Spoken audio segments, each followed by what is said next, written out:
6월 25일 말씀으로 여는 하루.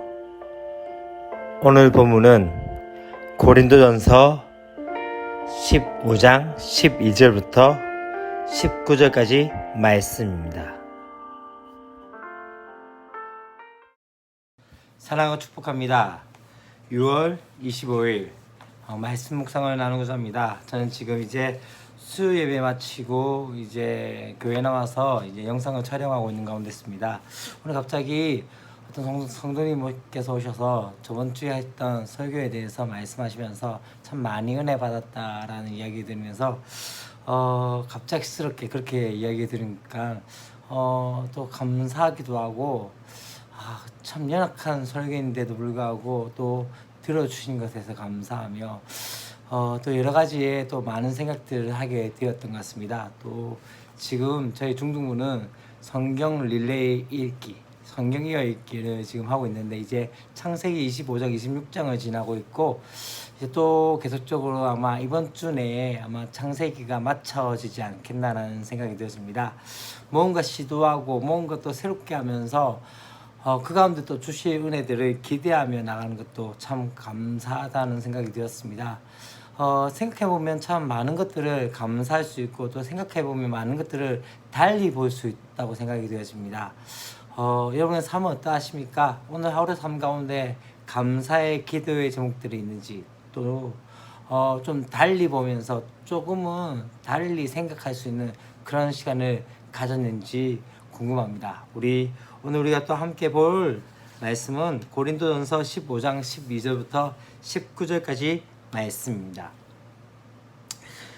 고린도전서 15장은 앞에서 이야기했던 것처럼 부활장입니다. 부활에 대해서 이야기한 것들을 볼 수 있습니다.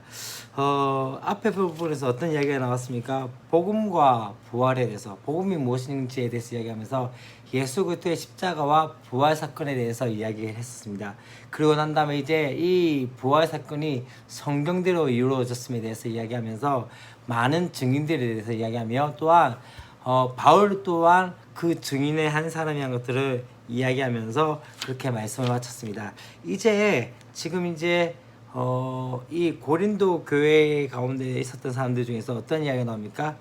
어떤 사람이 어찌하여 죽은 자 가운데서 부활이 없다 하느냐. 다시 말하면 이 고린도 교회 안에 어떤 사람이 있었다면 바로 죽은 자의 부활을 부정하는 사람들이 있었던 것이죠. 이때 당시에 이 사회를 지배했던 헬라 철학은 이원론이었습니다. 다시 말하면 육은 더럽고 영은 깨끗하다. 이런 이원론 사고 가운데 있었기 때문에 예수님께서 육신의 부활을 했다는 자체에 대해서 어떻게 생각한다면 어떻게 더러운 육신이 부활할 수 있냐라는 생각 가운데서 아마 영으로 부활했을 것이다 라고 이야기하며 주장했던 사람들이 있었던 것이죠. 몸의 부활을 받아들이지 못했던 사람들이 있었던 것이죠. 그래서 어떻게 합니까? 그때 그 당시에 그 사상체계 이원론에 맞춰서 복음을 교정하는 사람들이 있었던 것이죠. 그러나 중요한 것은 무엇입니까? 말씀에 대해서 바르게 보지 못하고 또한 왜곡된 말씀으로는 하나님의 말씀, 하나님 나라를 이룰 수 없다는 것입니다. 말씀을 바꾸는 것보다 더 중요한 말씀에 비추어 내 삶을 다시 한번 바꿔 나가는 것이 바로 구원을 이루는 성화의 과정이라는 것을 우리가 아셔야 합니다. 그렇기 때문에 중요한 건 무엇입니까? 분명한 것은 이 그리스도의 부활에 대해서 우리가 정확한 사실이며 또한 이것은 역사적 사실인 것들을 이야기하고 있는 것을 볼 수 있습니다. 그래서 13절부터 15절까지 말씀 가운데는 어떤 이야기가 나옵니까? 바로 죽은 자의 부활이 없다면 그리스도의 부활도 없었을 것이고 바울이 전한 복음도 거짓이 되어지고 또한 그것을 믿고 있는 많은 사람들이 그 수고가 헛되어지고 또한 하나님께서 그리스도를 살리시다는 그 증언도 거짓이 된다는 거죠. 다시 말하면 부활 사건에 대해서 이것을 부정해버리면 기독교의 모든 것들이 부정될 수밖에 없는 그러한 상황이 되어지는 것이죠. 그렇지만 만일 생명을 창조하신 그 하나님께서 그분이 생명 창조하셨다는 것을 믿고 또한 그분께서 죽은 자를 부활하실 수 있는 그 능력의 하나님이라는 것을 우리가 믿는다면 또한 그렇기 때문에 예수 그리스도의 부활을 믿게 되어지면 이것 또한 그분을 통해서 우리 가운데 어떤 일이 일어납니까? 바로 부활의 증거가 되어짐에 대해서 말씀하고 있는 것입니다. 부활이 없다면 16절부터 19절까지 말씀에는 또 어떻게 얘기합니까? 바로 여전히 우리는 죄 가운데 있게 되어진 거죠. 예수 그리스도께서 우리 죄를 위해서 십자가에 달려 돌아가셨지만 그분이 죽으셨기 때문에 이제 어떻게 되어집니까? 그분이 하셨던 모든 것들은 그때 그 당시에 밖에 되지 않지만 그렇기 때문에 여전히 우리는 죄 가운데 있게 되어지고 또한 이 땅의 삶이 전부라면 부활의 생명을 소망하며 나그네처럼 우리가 살았던 모든 그리스도인의 삶이 가장 불쌍한 삶이 되어진다는 것이죠. 또 앞서간 많은 그리스도인들이 자기를 희생하며 십자가에 짊어졌던 모든 삶 가운데 그 모든 삶들이 보상받을 수 있는 것들이 아무것도 없다는 것을 말씀하고 있는 것이죠. 그렇기 때문에 중요한 건 무엇입니까?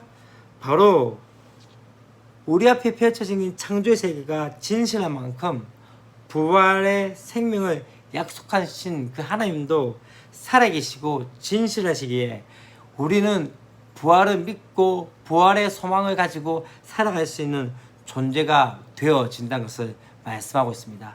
부활이 우리 가운데 주어진 의미가 무엇입니까? 부활은 다시 시작할 수 있는 힘이 있습니다. 때때로 우리 가운데 절망과 좌절 가운데 있더라도 주님께서 부활하셨기 때문에 우리는 어떠합니까? 다시 시작할 수 있다는 것이죠. 또한 무엇입니까? 부활을 통해서 우리 가운데 다시 한번 소망하는 것은 무엇입니까? 사망 권세를 깨뜨리신 그분, 또한 죄의 권세를 깨뜨리신 그분을 말미암아 우리 가운데 승리를 주신 그 하나님을 인해서 감사하며 그 가운데 기뻐할 수 있는 삶. 죽음도 어찌할 수 없는 것이 바로 예수 그리스도의 부활의 능력인 것을 바라보며 사는, 그래서 우리의 삶이 날마다 세워질 수 있는 저와 여러분의 삶이 되었으면 좋겠습니다. 기도하겠습니다. 하나님 아버지 감사합니다. 그리스도를 죽은 자 가운데서 살리신 그 하나님의 능력으로 인해서 또한 부활의 소망을 말미암아 우리 가운데 다시 한번 새롭게 시작할 수 있는 힘과 능력이 있음을 깨닫게 하여 주시옵소서.